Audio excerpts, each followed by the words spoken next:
Hello, we're back again, and hopefully this time we are going to get through the little glitch that we hit in the last session where a number of the objects became uninteractable.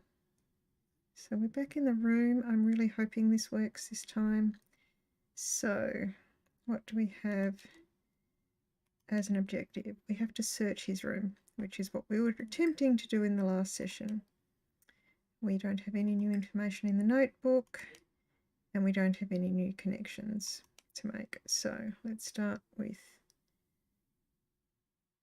searching the closet. I don't have a good feeling about this because the most probably the basting dress repaired by Mrs. Marbury's so it's expert saying hands. 4 out of 4 and the box is open. I'm hoping this isn't glitched.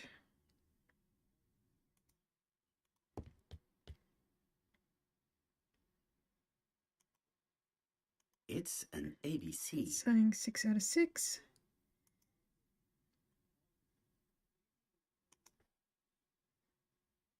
It's saying 2 out of 2. So the only one that's not complete is the bed.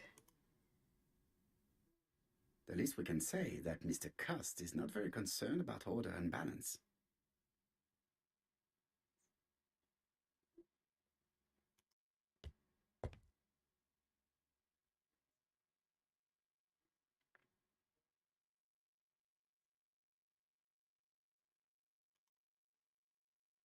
The least we can say that Mr. Cust is not very concerned about order and balance.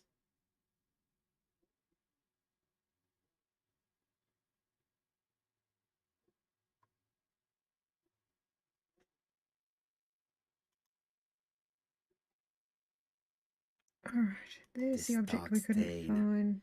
It could be blood, but goodness knows how long it has been there. Hopefully No that's use the last continuing the object. inspection of this room. I've seen all there is to see. Awesome. Alright, new objective, talk to Jep. So hopefully it will let us leave the room now. Yay. That wasn't popping up last time. Goodbye, Mrs. Marbury. Thank you for your help.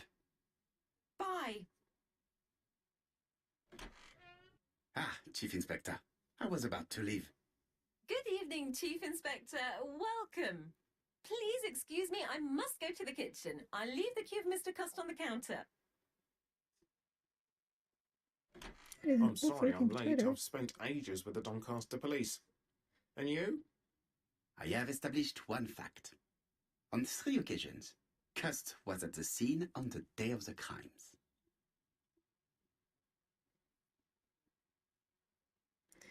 So she's left the potatoes on the counter, which seems an odd choice to make if you were making dinner. So we've got the register, which we've seen previously.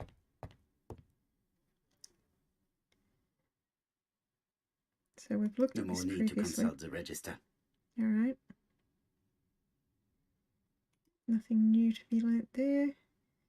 And the cat runs the household. All right. So talk to Jep.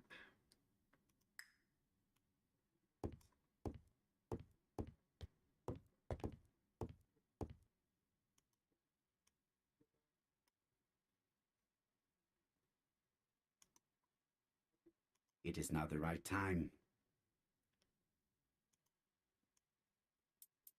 I had best talk to Jap.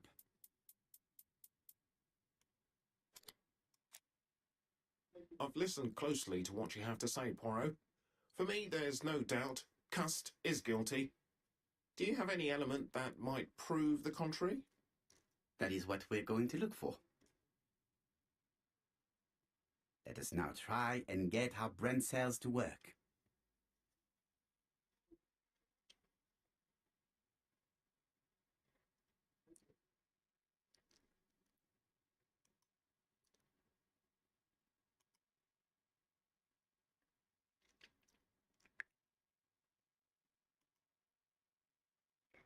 Right, so he was in all 3 towns. We knew that already.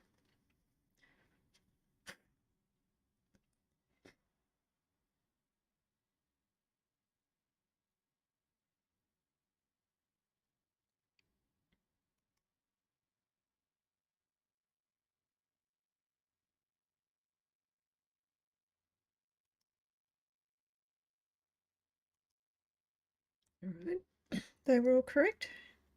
That's a good set of guesses. Is his behaviour suspicious? Well, he lied. He had blood.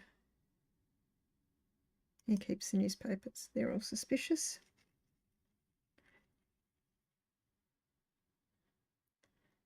The evidence against Cust is overwhelming. His presence at the scenes, the knife, the blood-stained shirt, the ABCs in a box. C'est vrai. However, the blood Mrs. Marbury saw on Cust's shirt may have been his own. According to his medical records, he suffers from hemoptysis.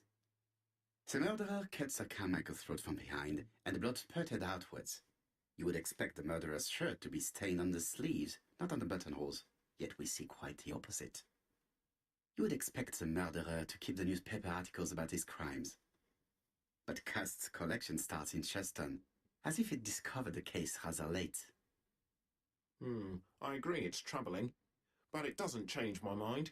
There's small details that we should be able to clear up by questioning Cust. When can you talk to him? Doncaster is sending him to us on the first train. Are they questioning him already? He says he can't remember a thing. It's plausible. Doctors say he suffers from absences and amnesia. Mrs. Marbury has confirmed this. He may have done the murders in an altered state. A familiar situation. It's not enough to clear his name. Dr. Thompson insisted that even if you don't know what you're doing, you never commit a murder without wanting to. Très intéressant. I shall remember that. Right. I'll go and examine the suspect's room. Chief Inspector, I took the liberty of removing a few clues to examinatum. All right, we'll discuss them tomorrow. In the meantime, I'm going to see if you've missed something. A, it's unlikely that Poirot missed anything. 2, it's really not all right to remove things from the scene of the crime to examine them, even back then. Certainly not without the police checking what they were before you removed them. Second to that would be the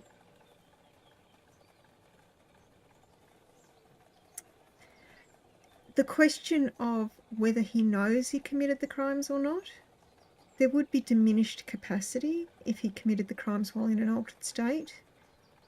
And it's likely he would be put in an asylum rather than in jail. Marbury. There is a very pretty village by this name in Cheshire. Do we need to examine anything else here before we go? A little concerned about that bricked up window. No, it looks like the only option is the taxi. Go to Scotland Yard. To Scotland Yard, please. Off we go.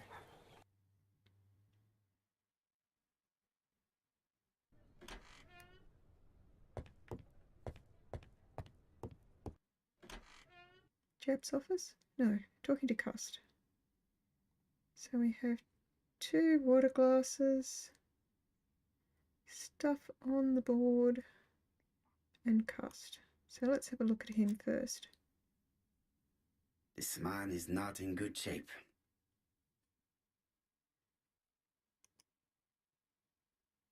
That's not really his jacket.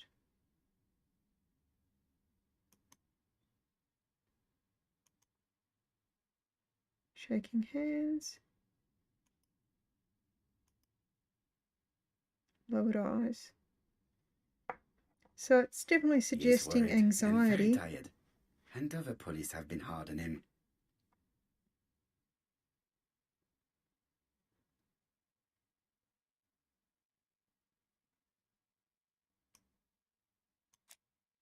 What do you want from me?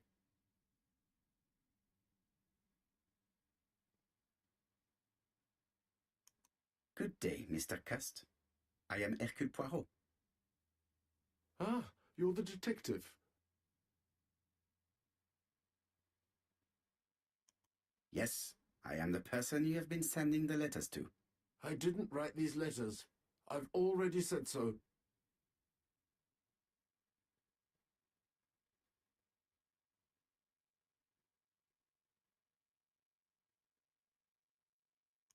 Très bien. You did not write these letters.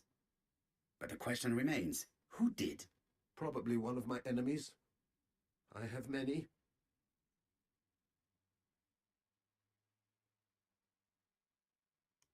Are you capable of murder, Mr. Cust? All these questions are giving me a headache.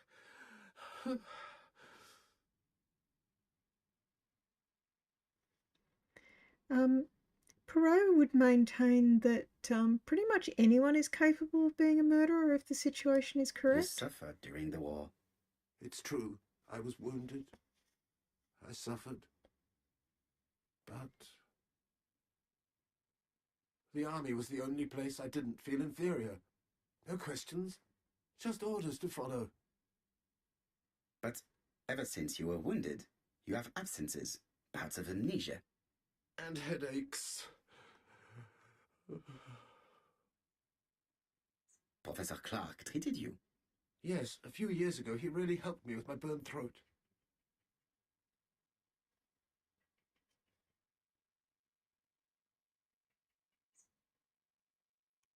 Of course, you never considered killing a doctor who took such good care of you. No, never.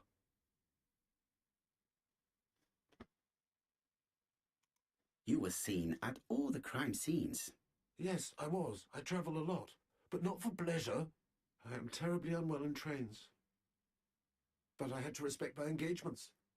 My employer gave me very precise written instructions about the towns I had to visit. Let's see.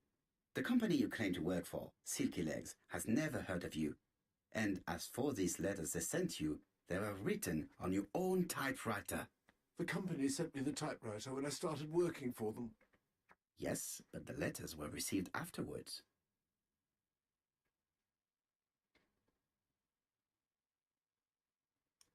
So it would appear that you typed them before sending them to yourself.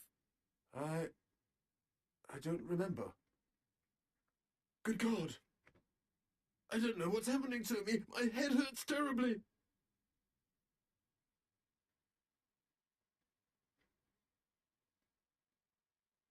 So there is an indication from the earlier descriptions of Cust's injuries that he probably suffers from a TBI, which is a traumatic brain injury.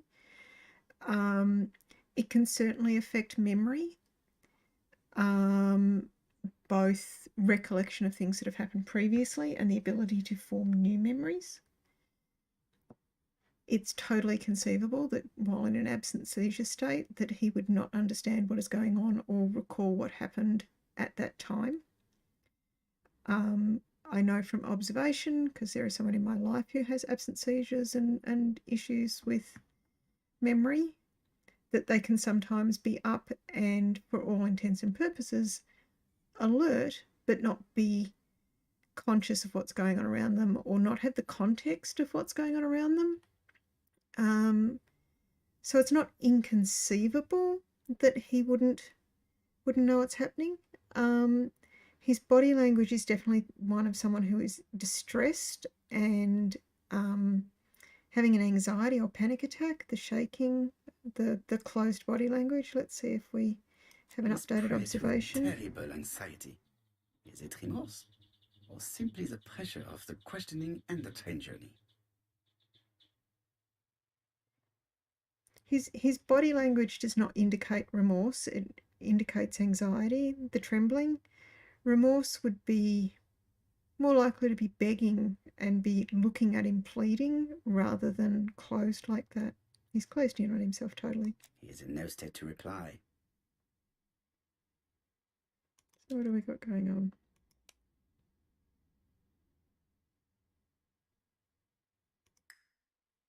I'm perhaps being a bit more generous in my questioning because I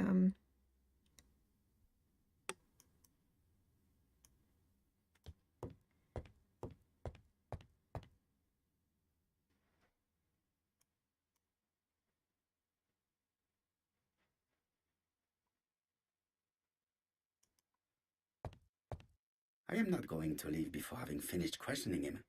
he's in no state to reply. He is prey to a terrible anxiety. Is it remorse? or simply the pressure of the questioning and the train journey? How do I finish questioning him if he's not in any state to be questioned? He is in no state to reply. He is in no state to reply. So how do I question him?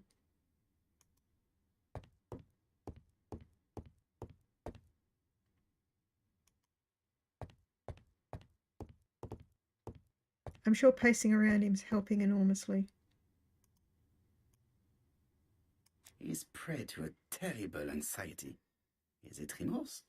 Or simply the pressure of the questioning and the train journey? And Poirot's trousers could be better fitted. He is in no state to reply. So how do I get him to reply?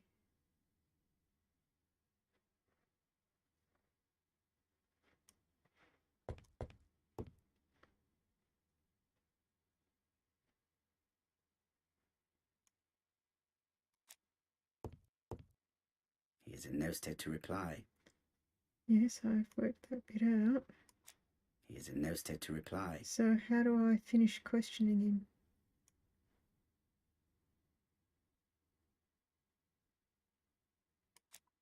He is prey to a terrible anxiety.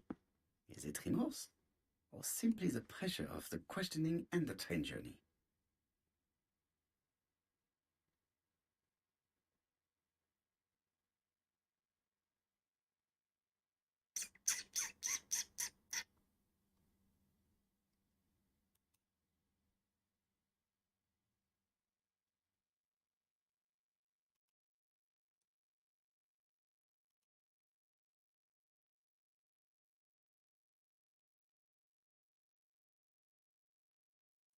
Question. How do I get him to talk to me? What will trigger a response?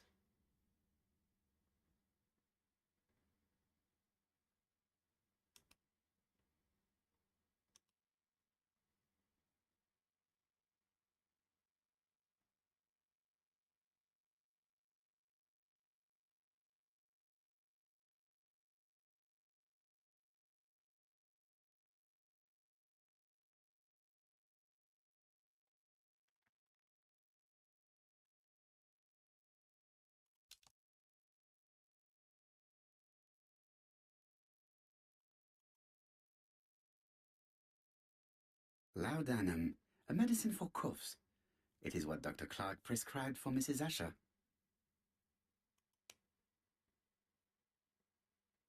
I know this medicine. It is a powerful sedative.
Take this.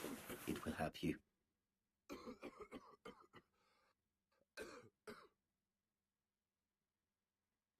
I've given him a sedative. I don't know if that's going to have the desired effect. Oh, I think I'll be fine.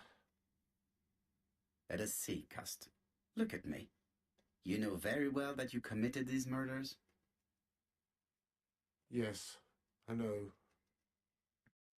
But I'm not wrong in saying that you do not know why you committed them. No, I don't.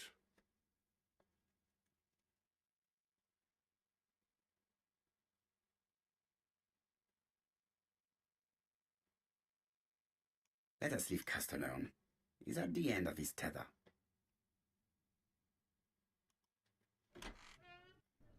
And what conclusions have you drawn?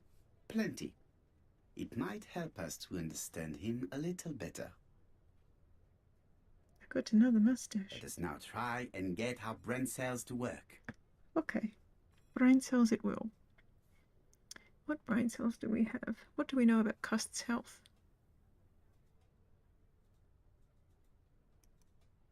Coughs up blood.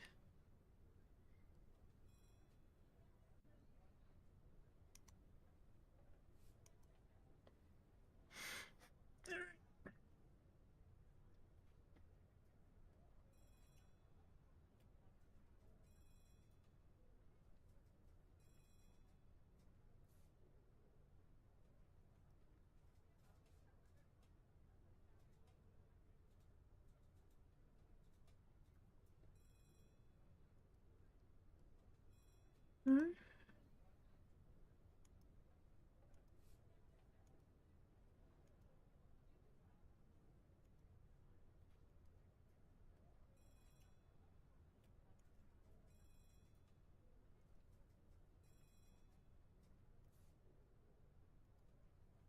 Okay, that's the right combination.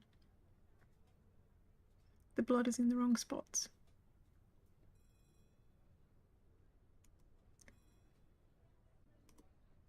He doesn't recognise Poirot, who the letters have been going to, doesn't know who he is, and he looks like he only started collecting letters after the fact. Can we say after a fact? He had no reason to kill them. He did not write the letters. Not guilty. I'm guessing the blood on him is the suspicion that he might be guilty. I don't see any clearer than before. This is worse. There is one point to highlight. C'est curieux. Cust admits that he killed, but he does not know why. What did Dr. Thompson say? Even if Cust killed while in an altered state, it still must have been his deepest desire. He must have had a motive. Let's keep it simple. Never mind his motive. He confessed. But you see, he can confess to anything and everything. He denied the murders and then he confessed to them. He confirmed that he never typed the letters. Then, with great ease, I managed to get him say quite the opposite. Come on, he behaved like a guilty man. He lied to his landlady. Because deep down he believes himself guilty. From the papers, he noticed that he had always been at the scene of the crimes. He must think that he killed and then simply forgot what he had done. How can you be so sure? Let us look at his psychological profile. You will understand my point of view.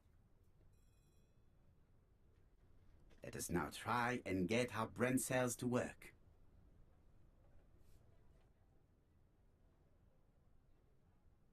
So we're saying the murderer is clever.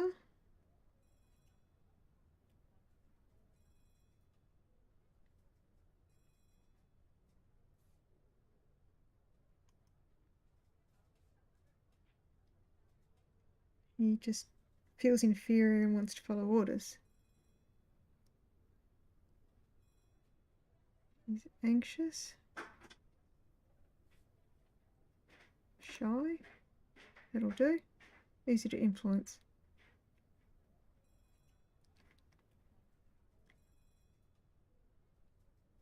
Seducer.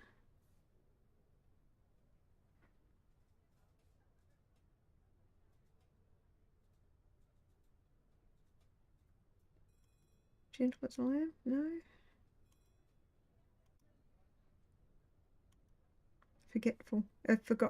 Forgettable without any charm. Alright. He doesn't like trains.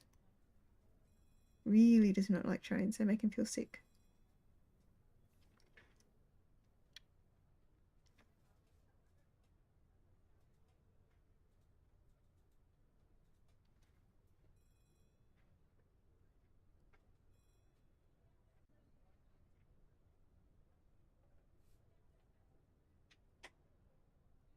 Gentle, I think. Cold.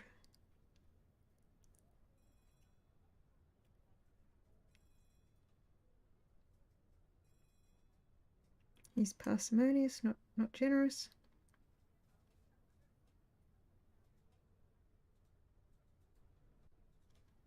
You see? Cust's character is quite the opposite of the murderer's. But if he's a madman, can we really talk about his character? You know very well that our murderer does not behave like a psychopath. Apart from the signature, there is no ritual repetition in the choice of victims. Very well, you're right as always.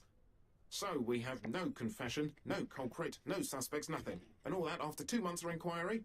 What should I do? Have faith. Just give me 24 hours.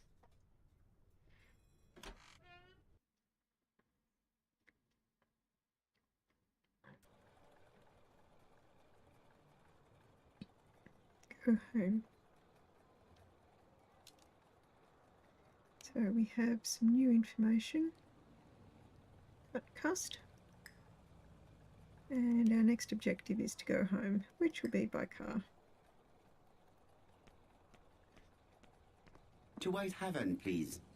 I feel like I need another mirror to admire my mustaches. Cust's arrest is a great success for you, Poirot. It's all clear now, except maybe 1 or 2 details. Details. Ah, mon ami. The devil is in the detail, as we say. Excuse me? Patience, Hastings. Everything will be clear once our guests arrive. Best be prepared. Slip a revolver into your pocket before they do. A revolver? But Poirot, what are you afraid of? Trust me. It is important you carry a weapon for this meeting. I will lend you mine. What about telling me what you have in mind? Surtout pas. You wouldn't be able to play your role. Wait 1 moment, I will bring you my weapon. I wonder if his weapon is not loaded.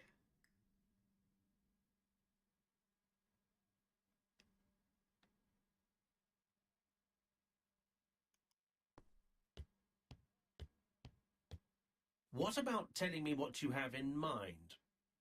Surtout pas. You wouldn't be able to play your role. Wait 1 moment, I will bring you my weapon.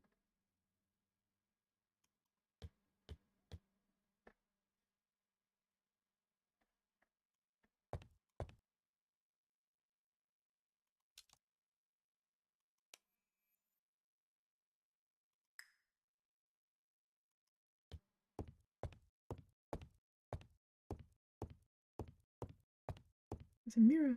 Do my mustaches again. I'm sure I've missed some windows. I'm pretty sure there was a mirror in the Lady Clark's room. The white ammunition are blank cartridges. The others are real bullets. The revolver is loaded with real bullets.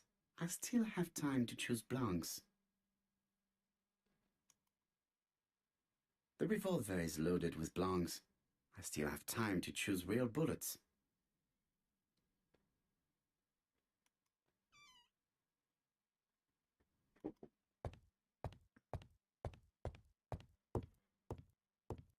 What about telling me what you have in mind? Surtout pas. You wouldn't be able to play your role. Wait 1 moment, I will bring you my weapon.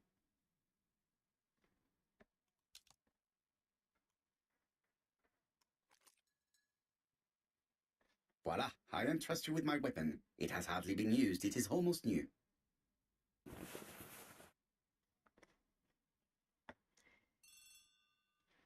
We have Van Gogh. A Gandhi mustache. Gandhi mustache, presumably because I loaded it with blanks. I'm guessing if I had loaded it with Chief something else, Inspector, I'd is have that gotten you? a different... Yes. Sorry, but we haven't found anything. Have you checked the typewriter? And the packaging, the letter, and the ribbon reel. We've only found prints left by Cust and his landlady. Well, never mind, I shall make do. So, are you still going to hold your meeting? Of course, Chief Inspector. I can hear my guest coming up the stairs. Why have you brought us here, Mr. Poirot? Since Cust's arrest, I thought it was all done and dusted. Miss Gray formally identified him, as well as Miss Barnard. Yes, and the stockings he saw drove the same brand as the ones found at my aunt's. This is all true. However, a case is not closed if some questions remain open. And one question is, why did the murderer send me his letters? Why did he challenge me, Hercule Poirot? Perhaps Oh, he wanted to indeed. play with you, to taunt you. Xenophobia? Maybe he didn't like you because you're foreign. I may be wrong, but maybe by provoking you, he was looking for glory? All these theories should be studied. Let us now try and get our brain cells to work. All right, why did the murderer make a mistake in the letter?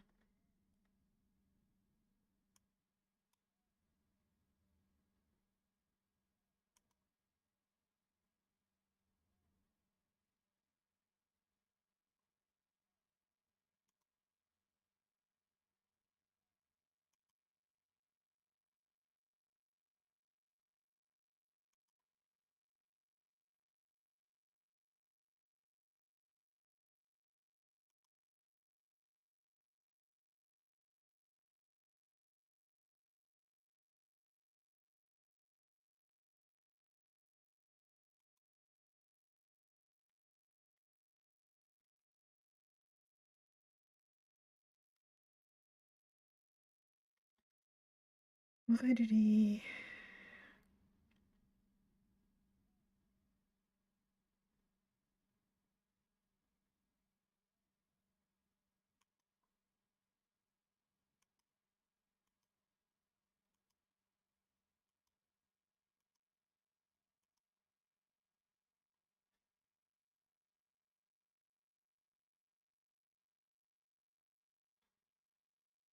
Is everything clear now?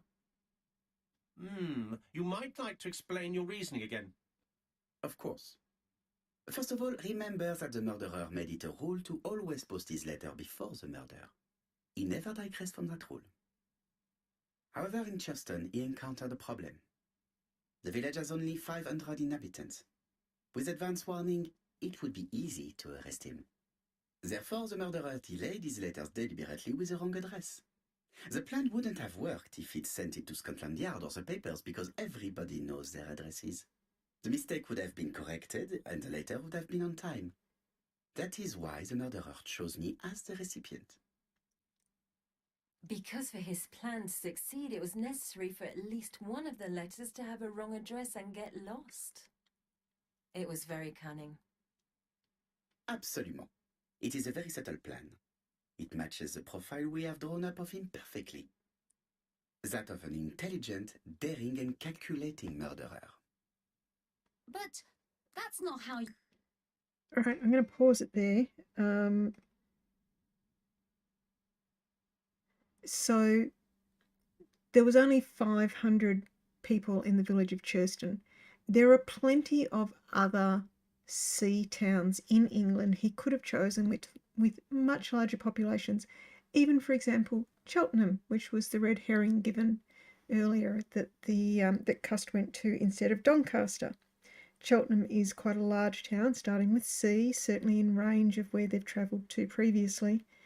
That would have been much easier to get away with a murder and probably much easier to find someone with a double C initials than Churston.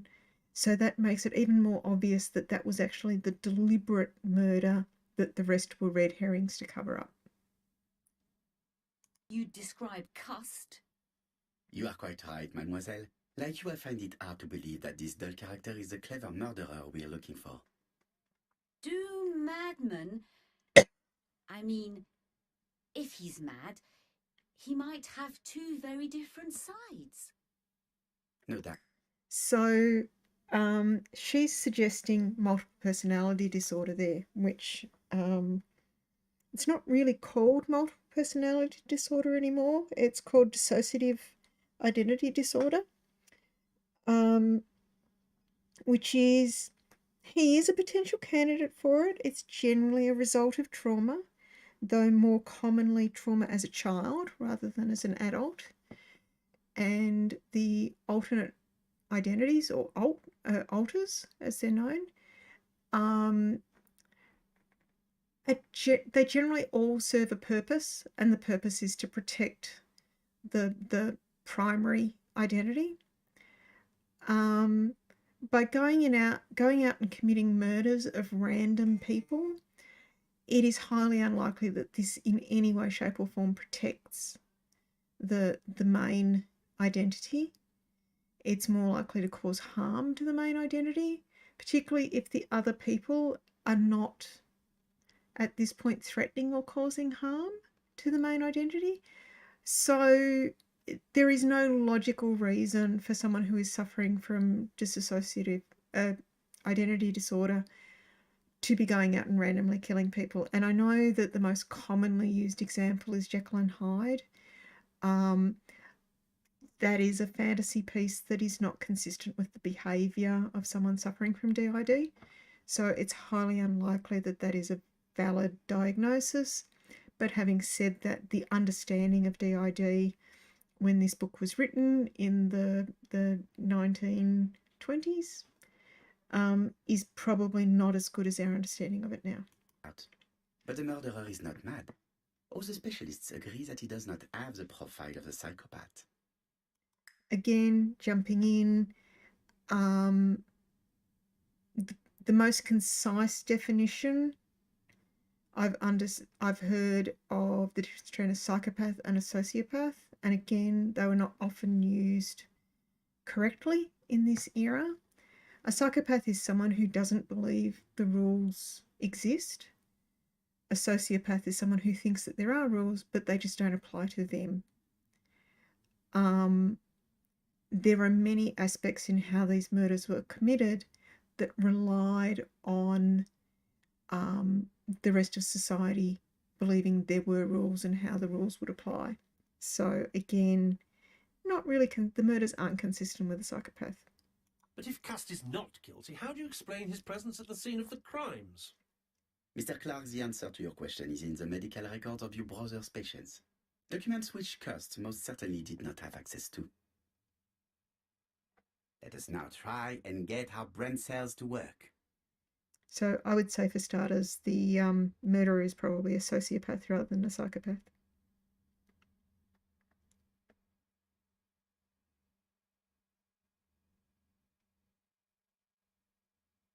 What do we know about Cust?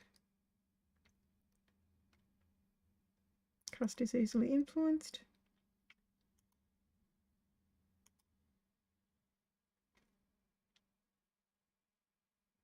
Cust was wounded during the war.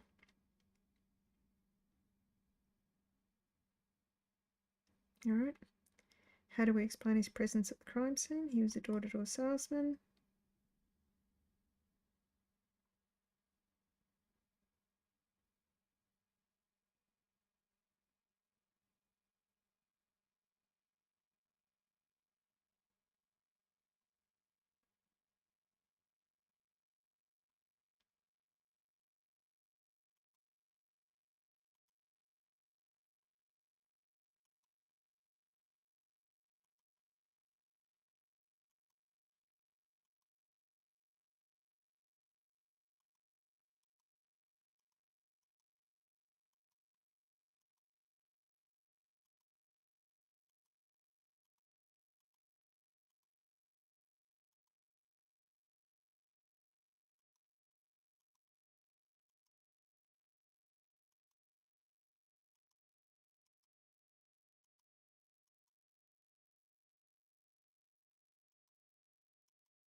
Okay, I wouldn't have said that's mostly explaining. Oh, Cust was manipulated. He did not have access to the doctor's records. Dr. Clark's patients' records provided a very useful list I of said that was potential more victims, about the victims sorted by than Cust. alphabetical order. The killer definitely used it, explaining the fact that all the victims were former patients of the doctor. It is this fact that clears Cust once and for all, because he never had access to these records. So how did he happen to be at the scene of the crimes? Either the murderer sent him there, or Cust was following him closely. Cust's highly suggestible nature leads us to the second hypothesis. The murderer was manipulating him. He systematically sent Cust to the towns where he was going to strike, so that the suspicion would land on the poor man's shoulder. That's evil. What sort of killer could have such a plan? And what would he gain from 3 completely different murders? Indeed, it seems unlikely that the same murderer committed all the crimes. What should we take from that?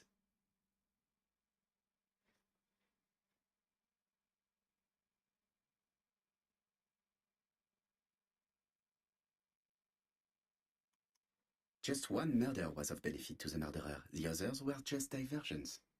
So reflection, I there is did only choose one that because I conclusion. knew the answer. The murderer killed once out of interest and twice to divert our attention. This reasoning points at 2 potential culprits. Franklin Clark. Donald Fraser? Yes, mademoiselle, that's good thinking. Mr. Fraser may have killed Betty out of jealousy. Mr. Clark may have killed his brother in order to inherit his large fortune. Both have a motive. But Donald did not have access to Dr. Clark's records. Please allow me to disagree with you, mademoiselle.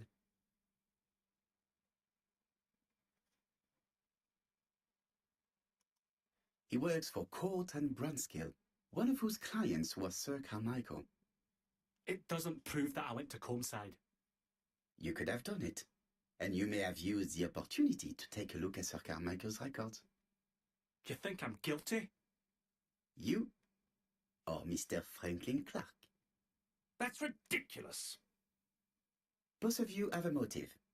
The question is, which of you has the profile that most resembles the murderer? Let us now try and get our brain cells to work. I do know the answer to the question, but let's see how he gets there. Is Donald clever?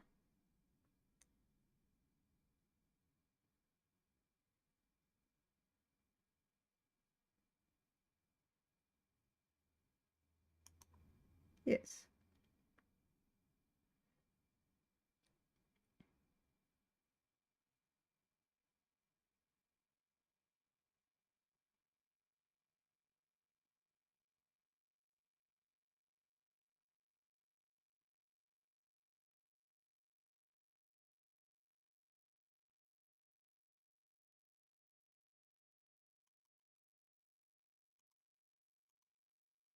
Okay, he's easy to influence. Is he a seducer? Attentive and generous, a true gentleman? No.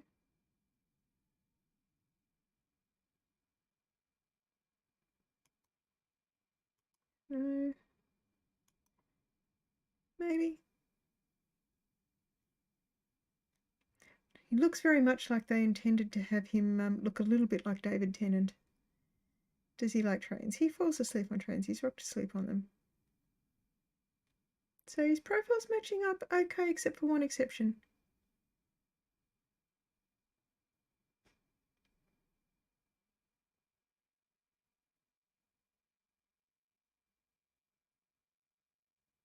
He was generous. No. He is quick-tempered.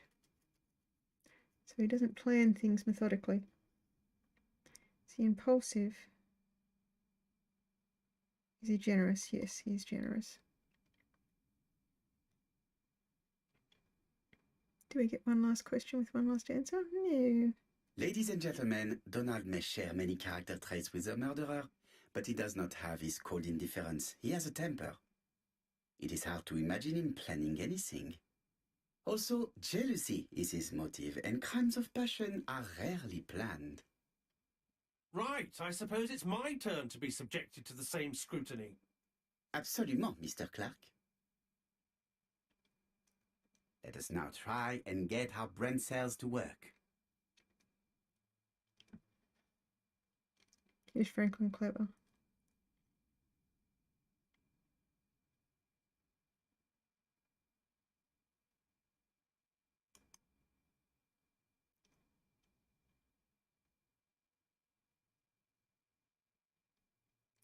Is he sure of himself?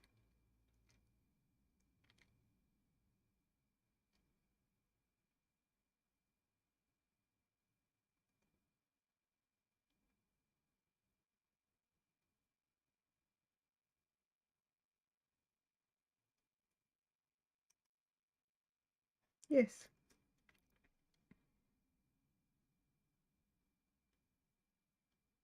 Is he a seducer? Yes.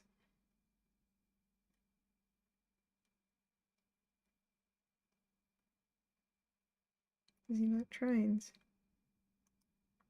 Yes. Most definitely. Is he impulsive?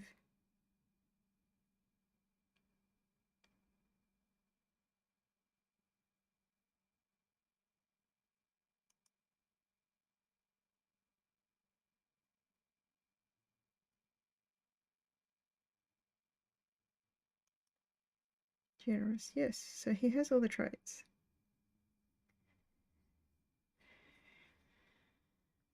As you have all seen, there is a disturbing similarity between Mr. Clark's profile and that of the killer.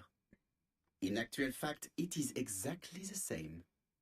Mr. Poirot, your psychological studies are interesting, but your conclusions do not add up. Why would I have wished my brother's death? The inheritance is lawfully mine. I just have to wait. No, you had to act quickly. Because of Miss Grey. Mademoiselle, although you haven't been telling the truth, there is no doubt in my mind that you would have found a way to marry Sir Carmichael after Lady Clark's death. For you, Mr. Clark, it was a disaster. If Miss Grey had children by your brother, you would not have inherited a thing. You realized the danger after reading several letters from Comside, especially one in which your brother opened his heart to you. So you hurried home from China, and you took action. In truth, Cust was no more than a puppet manipulated by the real culprit. You, Mr. Clark. Such an imagination, Mr. Poirot. In fact, nobody manipulated Cust. The famous instructions he received by post. He wrote them on the typewriter. We know that for sure. How does he know? Who's been sharing information with him? You know perfectly well. That is not true. Eh bien voilà, light has now been shed on the ABC murders. Your theories are ingenious, but you haven't any proof. One point to him. For the moment, I have no material proof. Either I admit to it, or I bluff.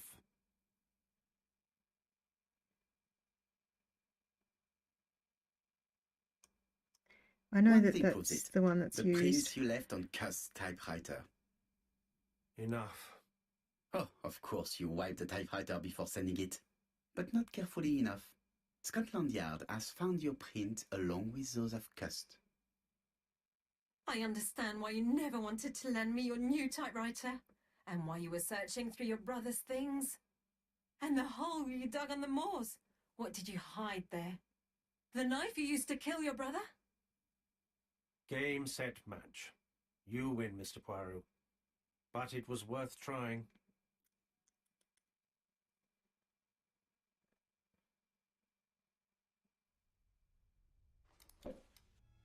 Don't come near me!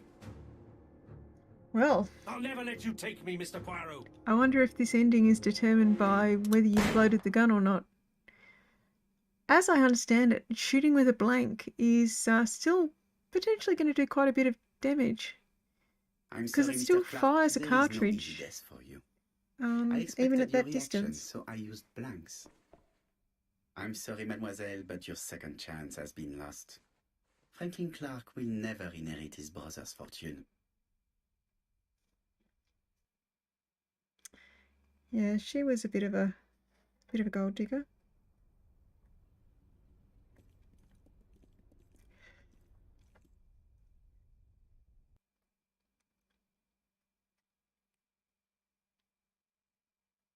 Disappointed at having missed the chance to become Lady Clark, Thora Grey left England.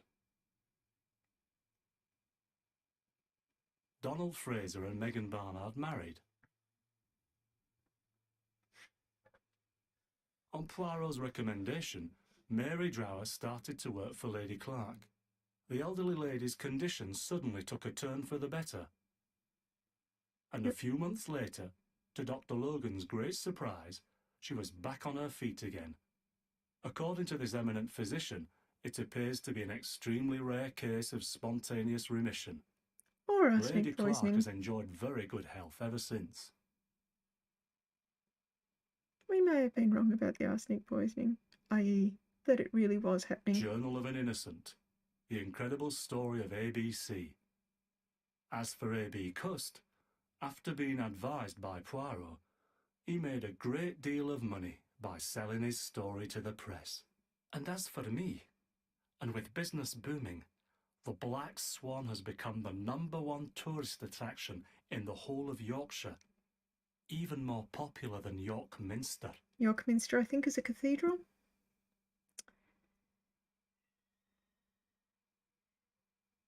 So there are a number of achievements you can get based on making all the correct choices through the game, and a number of achievements you can get through making incorrect decisions throughout the game.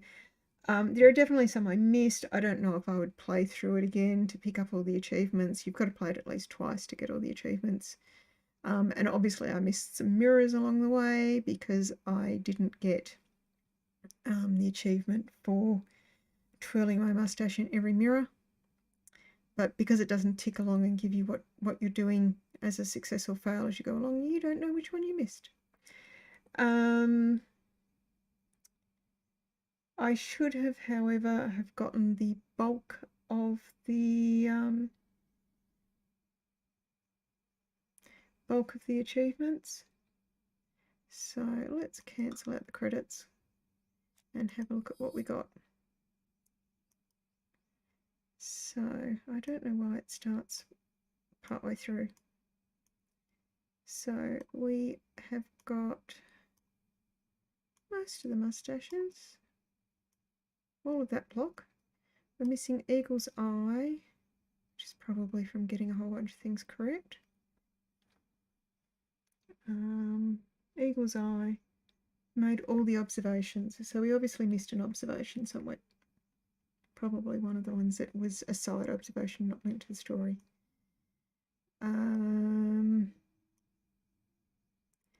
What else did we miss? The donkey ones are related to making mistakes. So if you make all the mistakes, you get large donkey. If you make more than we made, you get medium donkey. We made at least one mistake, so we got small donkey. Cleaning tomcat. Have taken care of your mustache in all places with a mirror. So we obviously missed at least one. I think we missed at least two. Incense burner. Have read the last newspaper. So there was something in the last room we didn't see. Mustaches. Darlie mustache. The Darlie mustache comes from... Finding it.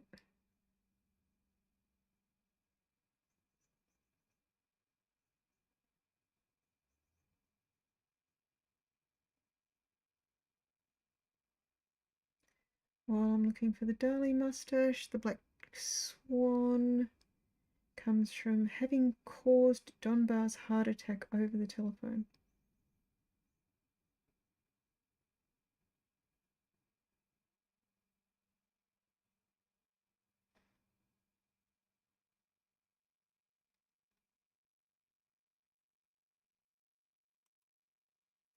Walkthrough summary. Let's see if we have a list of the achievements.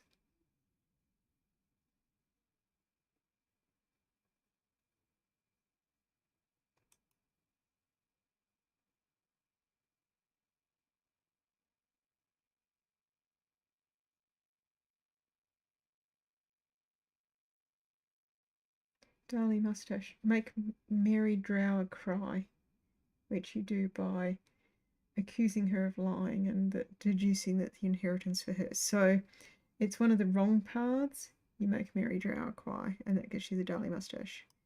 Black Dragon.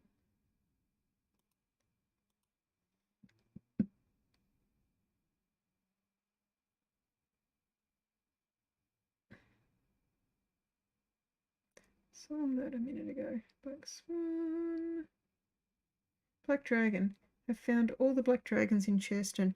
So that's one of the things that didn't let us search that caused a problem.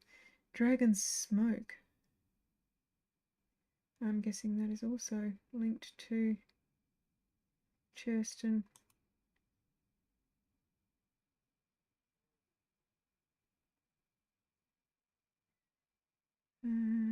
Dragon Smoke, Dragon Smoke.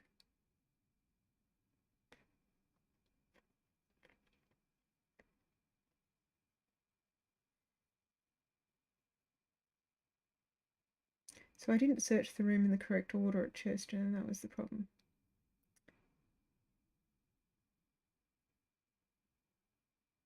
I solved a couple of problems too quickly. Black Dragon, Cesium Mustache, Dragon Smoke. Having accused Thora Grey of black magic. Okay. What else? And we got everything else. So that was not too bad. We got there. There is an option to play it through again and create a new profile. We have completed the game 100%. That is the end of the stream of the ABC murders. We got 3 points short of 3/4 of the possible ego points. So it's possible if I went through and played perfectly, I would get 100% of that score. But that's the end of this stream. So thanks for watching.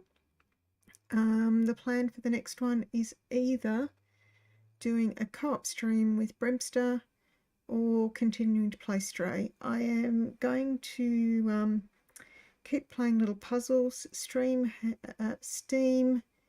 had a puzzle sale on this week, so I have picked up a number of little puzzle games that were on my wish list, and I will play through a number of them.